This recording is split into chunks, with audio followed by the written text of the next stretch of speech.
ಈಗ recipe time. ನಾನೀಗ ಹೆಲ್ದಿಯಾಗಿರುವಂತಹ recipe ನಿಮ್ಮ ಜೊತೆ ಶೇರ್ ಮಾಡ್ಕೊಳ್ತಾ ಇದ್ದೀನಿ. ನಾನು ರಾಗಿ ಹಿಟ್ಟನ್ನು ತೆಗೆದುಕೊಂಡಿದ್ದಾರೆ ನಮ್ಮ ಮಮ್ಮಿ. ರಾಗಿ ಹಿಟ್ಟು ಒಂದು 2 ಗ್ಲಾಸಷ್ಟು ರಾಗಿ ಹಿಟ್ಟು. ಇದಕ್ಕೆ ನಾನು ಬಿಸಿ ನೀರನ್ನು ಹಾಕ್ಕೊಂಡು ಹಸಿಮೆಣಸಿನ್ಕಾಯಿ, ನೀರುಳ್ಳಿ ಆ್ಯಂಡ್ ದೆನ್ ಕೊತ್ತಂಬರಿ ಸೊಪ್ಪು ಚಿಕ್ಕದಾಗಿ ಚಾಪ್ ಮಾಡಿಕೊಟ್ಟಿದ್ದೆ ಮಮ್ಮಿಗೆ. ಅದನ್ನ ಇದಕ್ಕೆ ಮಿಕ್ಸ್ ಮಾಡ್ಕೊಳ್ತಾ ಇದ್ದಾರೆ. ಜೊತೆಗೆ ರುಚಿಗೆ ತಕ್ಕಷ್ಟು ಉಪ್ಪನ್ನು ಕೂಡ ಹಾಕ್ಕೊಳ್ತಾ ಇದ್ದಾರೆ. ನೋಡಿ ಯಾವ ರೀತಿ ಇದನ್ನ ಸ್ವಲ್ಪ ನೀರು ಹಾಕ್ಕೊಂಡು ಇದನ್ನ ಜಸ್ಟ್ ತುಂಬ ಚೆನ್ನಾಗಿ ನಾದಬೇಕು. ನೀವು ಎಷ್ಟು ಚೆನ್ನಾಗಿ ನಾದ್ತೀರೋ ಅಷ್ಟು ಚೆನ್ನಾಗಿ ರಾಗಿ ರೊಟ್ಟಿ ಬರುತ್ತೆ. ಇದನ್ನು ಬಾಣಲಿ ರೊಟ್ಟಿ ಅಂತಂತಾರೆ, ತಾಳಿಪಟ್ಟು ಅಂತಂತಾರೆ. ಸೊ ಐ ಲವ್ ದಿಸ್ ರೊಟ್ಟಿ. ಇದರಿಂದ ತುಂಬ ಹೆಲ್ತ್ ಬೆನಿಫಿಟ್ಸ್ ಕೂಡ ತುಂಬ ಇದೆ, ಹೆಲ್ತ್ ಕಾನ್ಷಿಯಸ್ ಕೂಡ ತುಂಬ ಇದೆ ಈ ಒಂದು ಟಿಫನ್ ಮಾಡ್ಕೊಳ್ಳೋದ್ರಿಂದ.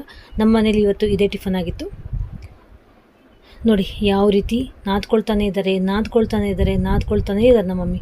ಎಷ್ಟು ಚೆನ್ನಾಗಿ ಜಾಸ್ತಿ ಹೊತ್ತು ನಾದ್ಕೊಳ್ತೀವೋ ರೊಟ್ಟಿಗಳೇನಿರುತ್ತೆ ಅದು ಮುರಿಯುವಂಥ ಚಾನ್ಸ್ ಇರಲ್ಲ, ಕಟ್ಟಾಗುವಂಥ ಚಾನ್ಸ್ ಇರಲ್ಲ. ಇಲ್ಲಿಂದ ತುಂಬ ಇರಿಟೇಷನ್ ಆಗಿಬಿಡುತ್ತೆ, ಯಾಕಾದರೂ ಹಚ್ಕೊಂಡು ಹೋಗಿ ಈ ರೊಟ್ಟಿ ಕೆಲಸ ಅಂತ ಅಂದ್ಕೊಂಡ್ಬಿಡ್ತೀವಿ. ಸೊ ಈ ರೀತಿ ಚೆನ್ನಾಗಿ ಇದನ್ನ ನಾದ್ಕೋಬೇಕು. ಓಕೆ, ಈಗ ಒಂದು ಪ್ಲಾಸ್ಟಿಕ್ ಕವರ್ನ ಹಾಕ್ಕೊಳ್ತಾ ಇದ್ದಾರೆ. ನಿಮ್ಮ ಮನೇಲಿ ಯಾವುದೇ ಪ್ಲಾಸ್ಟಿಕ್ ಕವರ್ ಇದ್ದರೆ ಅದನ್ನ ಕಟ್ ಮಾಡಿಕೊಂಡು ನೀವು ಈ ರೀತಿ ಹಾಕ್ಕೊಳ್ಳಿ. ಅದಕ್ಕೆ ಆಯಿಲ್ ಗ್ರೀಸಿಂಗ್ ಮಾಡಿ ಜಸ್ಟ್ ಮತ್ತೆ ಒಂದು ಬಾಲಷ್ಟು ನೀವು ಚಿಕ್ಕ ಬಾಲಷ್ಟು ನೀವು ರಾಗಿ ಹಿಟ್ಟನ್ನ ಎಲ್ಲಿ ಕಲಿಸ್ಕೊಂಡಿದ್ದೀವಿ ಅದನ್ನು ತಗೊಂಡು ಈ ರೀತಿ ಅದಕ್ಕೆ ಜಸ್ಟ್ ಕೈಗೆ ಸ್ವಲ್ಪ ಆಯಿಲ್ ಗ್ರೀಸಿಂಗ್ ಮಾಡಿ ಈ ರೀತಿ ನೀವು ತಟ್ಕೊಂಬಿಡಿ. ತುಂಬ ಈಸಿ ಅಂದರೆ ತುಂಬ ಈಸಿಯಾಗಿ ಸ್ಟೆಪ್ಪಲ್ಲಿ ಮಾಡುವಂತಹ ರೆಸಿಪಿ ಇದು, ಅಷ್ಟೇ ಹೆಲ್ದಿ. ನಮ್ಮ ಮನೆಗಂತೂ ಇದು ಎಲ್ಲರಿಗೂ ತುಂಬಾ ಇಷ್ಟ. ಆಶಂತೂ ಇಷ್ಟಪಟ್ಟು ತಿಂತಾನೆ, ಎಲ್ಲರಿಗೂ ಇಷ್ಟ ಟೋಟಲಿ. ನೋಡಿ ಅಷ್ಟು ನಾದ್ಕೊಂಡಿದ್ರು ಆ ಕಡೆ ನೀವು ಕಾಣ್ತಾ ಇರ್ಬೋದು, ಜಸ್ಟ್ ಸ್ವಲ್ಪ ಬಿಟ್ಕೊಂಡಿದೆ. ಮತ್ತು ಅದನ್ನ ಕವರಪ್ ಮಾಡ್ಕೋಬೋದು, ನೋ ಪ್ರಾಬ್ಲಮ್. ನೋಡಿ ಕವರಪ್ ಆಗೇ ಹೋಯಿತು.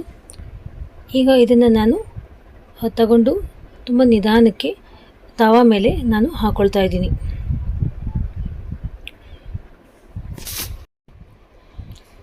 ಇದು ಚೆನ್ನಾಗಿ ಕಾದಿರಬೇಕು ನಿಮ್ಮ ತವಾ. ಒಂದು ಸ್ಪೂನ್ ಎಣ್ಣೆ ಹಾಕ್ಕೊಂಡು ಇದನ್ನ ನಾನು ರೊಟ್ಟಿಯನ್ನು ಹಾಕ್ಕೊಂಬಿಟ್ಟೆ. ಮತ್ತು ಒಂದು 1/4 ಸ್ಪೂನಷ್ಟು ಇದ್ರ ಮೇಲೆ ಮತ್ತೊಂದು ಸ್ವಲ್ಪ ಆಯಿಲ್ ಹಾಕ್ಕೋಬೇಕು.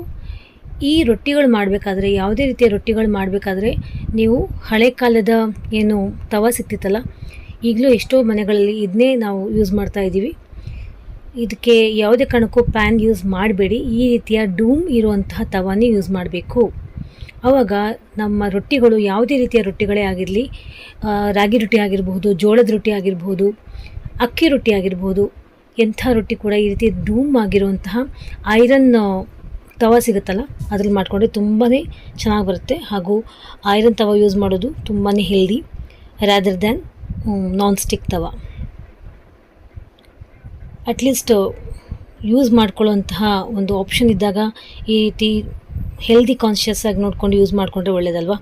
ಸೊ ಇದನ್ನ ನೋಡಿ ನೀವು ಯಾವ ರೀತಿ ಹೊಗೆ ಆಡ್ತಾ ಇದೆ ಅಂತ ನಾನು ಫ್ಲಿಪ್ ಮಾಡಿಕೊಂಡೆ. ಈ ರೀತಿ ಚೆನ್ನಾಗಾಗಿದೆ, ಸ್ವಲ್ಪನೂ ಮುರಿದಿಲ್ಲ, ಎಲ್ಲೂ ಸೀಳಿಲ್ಲ, ಎಷ್ಟು ಚಂದವಾಗಿ ಬಂದಿದೆ, ಅಂಟಿಲ್ಲ. ಬಟ್ ಏನು ಅಂದರೆ ತವಾ ಮಾತ್ರ ಚೆನ್ನಾಗಿ ಬಿಸಿಯಾಗಿರಬೇಕು ಅಷ್ಟೇ. ಒಂದು ಸ್ವಲ್ಪ ಆಯಿಲ್ ಹಾಕ್ಕೊಳ್ತಾ ಇದ್ದೀನಿ. ತುಪ್ಪ ಹಾಕ್ಕೊಳ್ಳೋಂಗಿದ್ರೆ ಹಾಕ್ಕೋಬೋದು, ಇನ್ನೂ ಟೇಸ್ಟಿ ಅನಿಸ್ಬಿಡುತ್ತೆ. ಬಟ್ ತುಪ್ಪ ನಾನು ಆಮೇಲೆ ಹಾಕ್ಕೊಳ್ತೀನಿ. ಆಲ್ಮೋಸ್ಟ್ ನಮ್ಮ ರಾಗಿ ರೊಟ್ಟಿ ನಂಬರ್ 1 ಆಗೋಯ್ತು. ಈಗ ನಾನು ಒಂದು ಪ್ಲೇಟಿಗೆ ಇದನ್ನ ಟ್ರಾನ್ಸ್ಫರ್ ಮಾಡ್ಕೋತೀನಿ.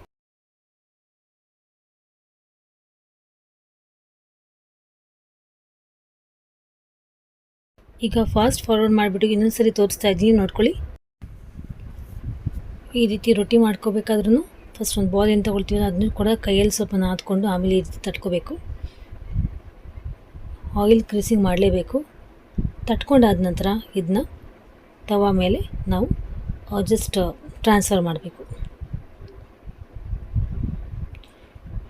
ಫ್ರೆಂಡ್ಸ್, ಇದು ಚಟ್ನಿ, ಕಾಯಿ ಚಟ್ನಿ, ಟೊಮೆಟೊ ಚಟ್ನಿ, ಮೆಂತ್ಯ ಚಟ್ನಿ, ನಾನ್ ವೆಜ್ ಮಾಡಿದರೆ ನಾನ್ ವೆಜ್ ಗ್ರೇವಿ, ತುಂಬಾ ಸೂಪರ್ಬ್ ಆಗಿರುವಂಥ ಕಾಂಬಿನೇಷನ್. ಎಲ್ಲದಕ್ಕೂ ಸೂಟ್ ಆಗುತ್ತಿದ್ದು. ಹಾಗೆ ನಾವು ತಿಂತೀವಿ ಅಂತಂದ್ರೆ ನೀವು ಹಾಗೆ ತಿನ್ಕೊಂಬಿಡ್ಬೋದು, ಅಷ್ಟು ಸೂಪರ್ಬ್ ಆಗಿರುವಂಥ ಕಾಂಬಿನೇಷನ್. ಈಗ ಇದನ್ನ ಚೆನ್ನಾಗಿ 2 ಸೈಡ್ ಕುಕ್ ಮಾಡ್ಕೊಂಬಿಟ್ಟು ಒಂದು ಪ್ಲೇಟಿಗೆ ನಾನು ಟ್ರಾನ್ಸ್ಫರ್ ಮಾಡಿಕೊಂಡು ಹೇಗಾಗಿತ್ತು, ಯಾವುದ್ರ ಜೊತೆ ಕಾಂಬಿನೇಷನ್ ಮಾಡಿಕೊಂಡು ನಾವು ತಿನ್ವಿ ಅಂತ ನಿಮ್ಗೆ ತೋರಿಸ್ತೀನಿ. ನೋಡಿ ಎಷ್ಟು ಸೂಪರ್ಬಾಗಿ ಎಮ್ಮಿಯಾಗಿ ಕಾಣ್ತಿದೆ. ನಮ್ಮ ಮನೇಲಿ ಮೆಂತ್ಯ ಚಟ್ನಿ ನಮ್ಮ ಮಮ್ಮಿ ಯಾವಾಗಲೂ ಮಾಡಿರ್ತಾರೆ, ಯಾಕಂದರೆ ಅದು ನನ್ನ ಫೇವ್ರೇಟ್. ಈಗ ನೋಡ್ತೀನಿ ಹೇಗಿದೆ ಅಂತ ಹೇಳ್ತೀನಿ. ಆಹಾ, ಸೂಪರ್ ಖಾರವಾಗಿ ತುಂಬ ಚೆನ್ನಾಗಿದೆ. ಮೆಂತ್ಯ ಚಟ್ನಿ ಕೂಡ ತುಂಬ ಚೆನ್ನಾಗಿದೆ, ಒಳ್ಳೆ ಕಾಂಬಿನೇಷನ್. ಮಮ್ಮಿ ಏನಂದರು, ಯಾಕೆ ಹಾಗೆ ತಿಂತಾ ಇದೆಯಾ, ರೊಟ್ಟಿಗೆ ತುಪ್ಪವನ್ನು ಗ್ರೀಸಿಂಗ್ ಮಾಡ್ಕೊಂಡು ತಿನ್ನು ಅಂತ ಅಂದರು. ನಾನು ತುಪ್ಪ ಜಾಸ್ತಿ ತಿನ್ನಲ್ಲ, ಯಾಕಂದರೆ ಸ್ವಲ್ಪ ನನಗೆ ಹಾಗೇ